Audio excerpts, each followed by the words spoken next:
to Tennessee's at-home learning series for literacy. Today, our lesson is for all our 6th graders out there, though everyone is welcome to tune in.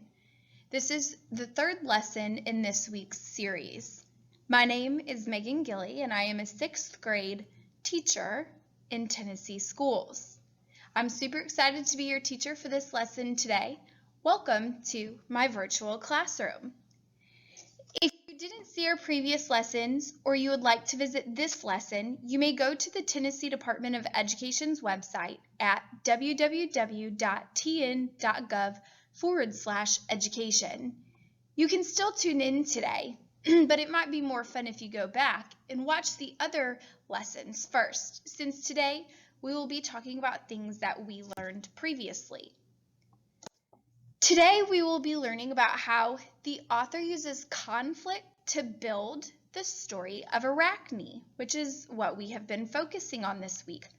Before we get started, to participate fully in our lesson, you will need paper, pen or pencil, a surface to write on, your independent practice from Lesson 12, and the student packet for ELA Grade 6, Lesson 13, which can be found at the Tennessee Department of Education's website, again at www.tn.gov/education.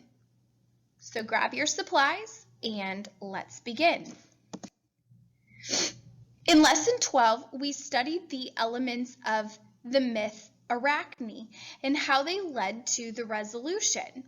We're going to review each of those elements. The exposition, again, is where the author reveals the main characters and setting of a story, which leads to the development of our conflict, where there's a struggle between the main character and someone or something else, which is usually first introduced in the exposition. We move on to the rising action, which is the development of the conflict. It's like this conflict just keeps building and building. And it leads to the climax where we see the turning point in the conflict. The story can really go one way or another, and it usually tends to be the most exciting part of the story where you're on the edge of your seat. Normally we would have our falling action, but right now we're talking about leading into our resolution, where really it describes the results of the climax and ties together the loose ends of the story. I always tell my students it doesn't mean that the conflict or the problem is fixed, but rather it does come to closure somehow in the end. In our last time together, we also identified different episodes or events or scenes of the story where each of these elements is there for a reason, and we talked about how does that particular episode lead to the resolution in the story. For your independent activity, you were asked to choose one of those episodes and write a paragraph about the importance of that episode in the overall plot, and consider how does that episode move toward the resolution. So I want you to take just a moment to read what you wrote.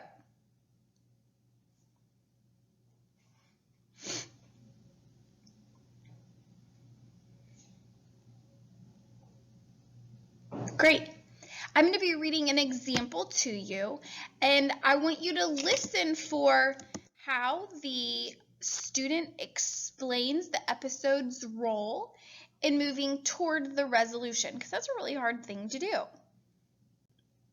In the myth Arachne, written by Jean Lang, we see the building tension between Arachne and Athena. After Arachne loses the battle, she and her descendants are punished by living their lives as spiders. While there are several important episodes leading to the end of the story, I believe the most important episode is when Athena warns Arachne to be careful of her pride. When Arachne ignores the warning, we see a mix of confidence to challenge a goddess and fear. It used heart beating and cheeks changing colors when Athena reveals herself. This episode leads to the resolution because there is a chance for Arachne to back down from her boasting. When she doesn't, it is clear there will be a contest. When I read this example, I heard that Arachne had the chance to back down from the competition, but she chose not to. Had she backed down in that moment, would we still have the conflict or a need for a resolution? Probably not. I also noticed that this student used text evidence to support how Arachne felt fear. It said that her heart was beating and her cheeks were changing colors. So I want you to look at your response and circle any evidence from the text that you included. I'll give you a moment to do that.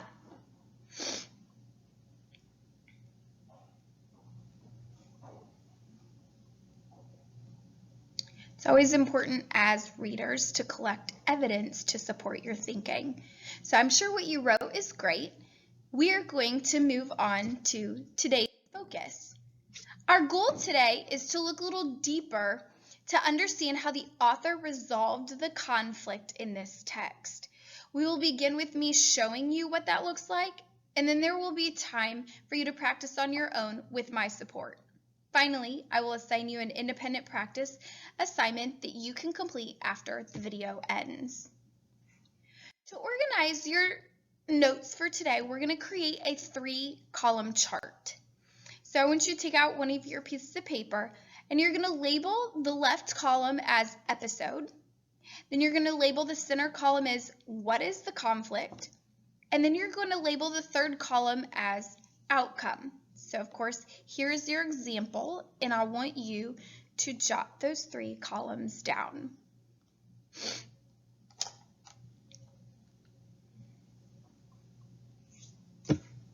Great. We will be adding to this as we look back at the story. In this lesson, you will analyze how a scene fits into the overall development of the text plot by examining again how the author reveals conflict between characters. We read the myth in the first lesson in this series, so let's review a little bit about what we've learned. Our text again is the Greek origin myth, Arachne. Remember, the purpose of an origin myth is to explain really how something comes into being. So what does the myth Arachne explain? That's right, spiders. The myth explains how spiders came into being. The story has been retold over hundreds, well, probably thousands of years, but we read the version that was written by Jean Lang. In this myth, Arachne is described as a very talented weaver of tapestries. She was so talented, and there's an example of tapestry or her embroidery. She was so talented, in fact, that she thought that she was a better weaver than Athena, the goddess of all craftsmen and artists. Athena disguised herself and tried to warn Arachne against being too ambitious, but Arachne didn't listen. In fact, she boasted or bragged about her skill even more. Once Athena revealed herself to the crowd, everyone bowed to Athena except for Arachne. She challenged Athena to a weaving contest of embroidery, and Athena took the challenge. They were both so good that the crowd couldn't tell who was the better weaver. That made Athena so angry that she lost her temper and she ripped Arachne's tapestry to shreds. Arachne finally realized that she was no match for a goddess and felt shamed. Athena punished Arachne by turning her into a spider. So Arachne was changed into a spider. Athena also cursed all of Arachne's descendants with the same punishment. Remember, descendants are all of Arachne's children, grandchildren, and so on. In this story, the major conflict is between, you can see that green arrow, Athena and Arachne. And as a result of the conflict, again, she's turned into this spider. Conflict is the major problem between the main character of the story and someone or something, in this case, Arachne and Athena. Again, we have Arachne is mortal and Athena is immortal. So let's take a look at those words just a little bit further, mortal and immortal. We can use parts of words to help determine their meaning, and so we'll look at the word mortal. Mortal has a root word mort, which is Latin for death, and then it has al all at the end. We call that a suffix when it's at the end of the word, meaning having the character of. So when we look at the word mortal put together, it is one who will experience death. But then we have the word immortal. And the difference in mortal and immortal is the prefix. The prefix im is added to the front, which means not, meaning not mortal, meaning one who will not experience death or one who will never experience death. So it kind of helps us understand, excuse me, this conflict a little more between Arachne and Athena. Is it really a fair fight that they have? I don't know. So our question for today that we want to consider is, how does the author develop the conflict between these characters? So to answer this question, we'll have 3 steps. We're going to review the text, noting major conflict between the characters. We'll reread the final scene of this text, asking, how does this conflict end and what are the results? And then we're going to ask, well, how do these results impact the characters? So make sure you have your 3-column chart and graphic organizer set up so that you are ready to take notes, and let's get started.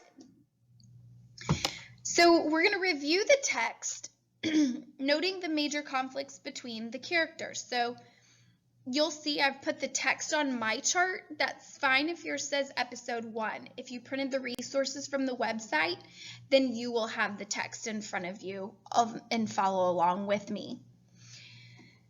I have spoken truth, she said. Not woman nor goddess can weave like me. I am ready to abide by what I have said, and if I did boast, by my boast I stand. If you will agree, great goddess, to try your skill against mine and you win, I will gladly pay the price. So I need to stop and ask here, what is the major problem here that causes conflict between the characters? Think about that. What is the major problem here that causes conflict between the characters? Well, I think it's that Arachne thinks that she's the more talented weaver than Athena, the goddess of craftsmen. So the conflict becomes that Athena doesn't have the same opinion, right? So we're going to add that to our chart. What is the conflict? Well, the major conflict is that Arachne believes she's a more talented weaver than Athena. However, Athena is a goddess and believes that she is the best. So that is episode 1. We're going to take a look at 3 episodes today and consider what is the conflict that is established or revealed in that particular section. So let's move on. Episode 2 is short. The text says, it was impossible to choose between the work of the goddess and the girl.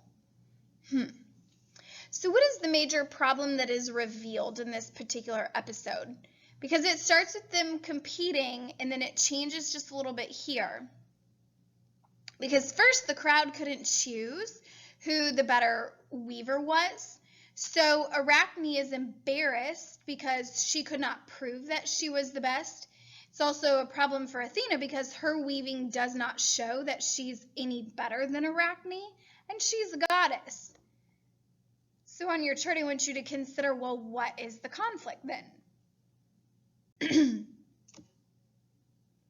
Give you a moment to jot down, what is the conflict here then? That's it. The crowd could not tell who is the best weaver. Arachne is embarrassed because she can't prove she is the best. And Athena felt as if she should easily be able to be superior to Arachne, but she's not. Great job. So we're going to take a look at the final scene, which is episode 3 of the text, and consider, well, what conflict is revealed here? Arachne, shamed to dust, knew that life for her was no longer worth living. She had aspired in the pride of her splendid genius to compete with a god, and knew now that such a contest can never be won. Athena looked at her and smiled with icy kindness. "O guilty and shameless Arachne, forevermore you and your descendants will live and weave as you did today, so that men will never forget the punishment of those dare to rival a god. Even as Athena spoke, Arachne's fair form dried up and withered, her straight limbs grew gray and crooked and wiry, and her smooth white arms were no more. 8 legs sprouted, and her body shrank. So thinking toward the end here, how is the conflict resolved? Think about that. How is the conflict resolved? First, here we have that Athena loses her temper and ends the contest by destroying Arachne's tapestry. Then Athena turns Arachne into a spider. So I want you to add your response to the chart. Athena loses her temper and ends the contest by destroying Arachne's tapestry. Then Athena turns Arachne into a spider. There are a few interesting phrases here that I want to point out. What does the phrase shamed to dust? Arachne, shamed to dust, knew that life for her was no longer worth living. What does that mean, shamed to dust? It's right. It's when a person is so embarrassed of their actions. So we could say shamed to dust means embarrassed of actions. But adding the part about dust, the author is showing us just how Arachne feels. She feels here like she is worthless, just as most people see dust as being worthless. This is why Arachne feels like it's no longer worth living. In addition, before the contest, we read this about how Arachne is feeling. We have that Athena was here, or is here, she said, and the crowd fell on their knees before her, humbly adoring. Remember, and then it finishes by saying Arachne alone was unabashed. So I put the word unabashed up there. Do you remember what the word means? Unabashed. Yeah, she reveals herself to everyone, and everybody fell to their knees, everyone except Arachne. So unabashed means without embarrassment or shame. She didn't feel bad for not falling to her knees like everybody else did. So how does that compare to shame to dust that she now feels? Yeah, I think that it shows that Arachne has kind of come a long way and from where she started. We also read that Athena looked at Arachne with icy kindness as she told her what her punishment would be. What do you think about that phrase, icy kindness? Icy kindness is called an oxymoron. An oxymoron is 2 words that appear to have opposite meaning to create an effect. Somebody with an icy heart may not be considered kind, but we say she smiled with an icy kindness. It's to create a certain kind of effect. By saying that she had this icy kindness, the author makes it clear that she's not really going to be kind. She can speak in a kind way because she's back in her position of superiority, but what she will say will be hurtful to Arachne, not kind. Right. So we are now going to take our notes and determine how the conflict from each episode affected the characters Arachne and Athena. So we're going to jump back to episode 1. And in episode 1, what is the outcome of Arachne's challenge to Athena? What is the outcome of Arachne's challenge to Athena? Meaning, how does Sling resolve that conflict between them? For Arachne, she now has to follow through with her boasting and challenge Athena to a weaving contest. For Athena, she has to take Arachne's challenge because other mortals are watching. So she feels as though she has to enter into this contest to showcase her talent and her skill and superiority up against Arachne, who is challenging her and being super prideful. What might people watching think if Athena didn't agree to the contest? Right? They might think that she's afraid and doesn't have this skill that could compare to Arachne. So make sure that you have that written as your answer. Just make sure, even if yours is a little different, that you have an outcome for both Arachne and Athena here in this particular episode. Let's look at episode 2, when the crowd couldn't see that either Arachne or Athena was winning because each were weaving such amazing tapestries. So what do you think the outcome is here for Arachne and Athena? In episode 2, it was impossible to choose between the work of the goddess and the girl, so the conflict is that the crowd could not tell who was the best weaver. Arachne is embarrassed because she could not prove she was the best, so what is the outcome here for Arachne? Yeah, I think that for Arachne, she hasn't lived up to her boasting of being better than Athena. And for Athena, she just gets angrier and angrier. In that middle column, it says, how does this make Athena feel? Well, she gets so upset that what does she do again? Yeah, she decides to rip up Arachne's tapestry and shreds it to end the contest in case Arachne would have won with her skill. So that's what I wrote down. Again, yours can look a little bit different, but jot down your thinking in that column.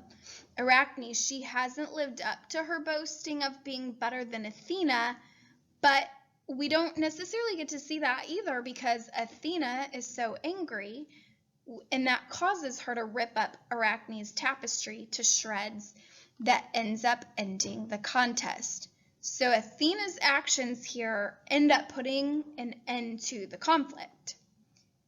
So I want us to see how that affects both of the characters in the resolution. Again, be thinking about the consequences for Arachne.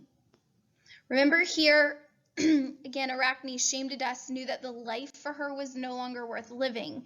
She had aspired in the pride of her splendid genius to compete with a god and knew now that such a contest can never be won. Athena looked at her and smiled with icy kindness. Oh, guilty and shameless Arachne, forevermore you and your descendants will live and weave as you did today, so that men will never forget the punishment of those dare to rival a god. Even as Athena spoke, Arachne's fair form dried up and withered. Her straight limbs grew gray and crooked and wiry, and her smooth white arms were no more. 8 legs sprouted and her body shrank. So here in this episode, the conflict we said was that Athena loses her temper and ends the contest by destroying Arachne's tapestry.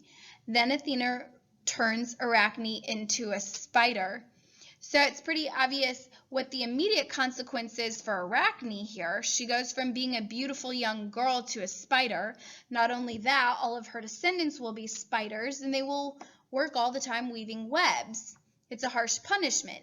Does Athena come out of this with any kind of consequence? Think about that, and I want you to write it down.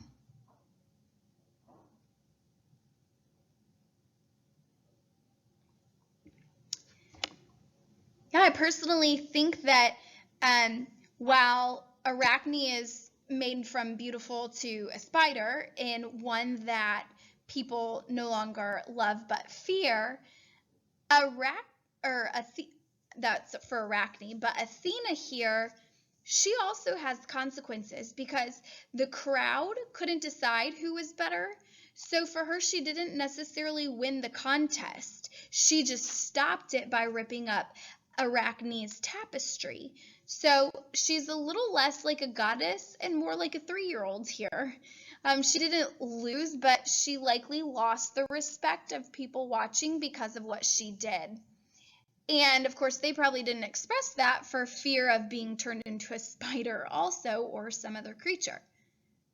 So what I wrote down is that Arachne is turned into a spider and all her descendants are spiders. And as spiders, they would constantly work by weaving webs. For Athena, everyone sees her lose her temper, which reveals her flaws. And they know now that she is a goddess and that she's not perfect. Great job following along with me today. We are going to move into our independent activity next. We have examined the story, written journals, and analyzed different episodes to determine the different parts of a plot. We have had the chance to dig deeper into the conflict between Arachne and Athena. For your final assignment, you will use your notes from today's lesson to answer the following. Imagine you were one of the spectators of the face-off between Arachne and Athena. Would you have supported your fellow mortal Arachne or the goddess Athena in the competition, and why? Support your response with specific text evidence. Here are some suggestions below to get you thinking. 1. Consider the personality traits for both Athena and Arachne. 2. Consider the consequences for cheering for either person. And 3. Is there an ultimate victor, somebody that wins from the conflict? And if so, who won? What a fun writing assignment. I would definitely enjoy doing that one today. I have enjoyed working on analyzing the conflict between Arachne and Athena in the story Arachne by Jean Lang with you today.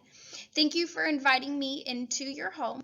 I look forward to seeing you in our next lesson in Tennessee's at-home learning series. Bye.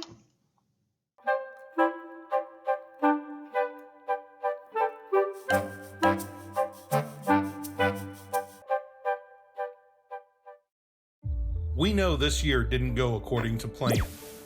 Life occasionally springs a pop quiz on you, but you passed the test. Your family is proud of you, and Tennessee is proud of you. This year may have been different, but you met the moment and graduated. And we, at the Tennessee Department of Education, want to spend the next few weeks celebrating your accomplishment. Congratulations, class of 2020.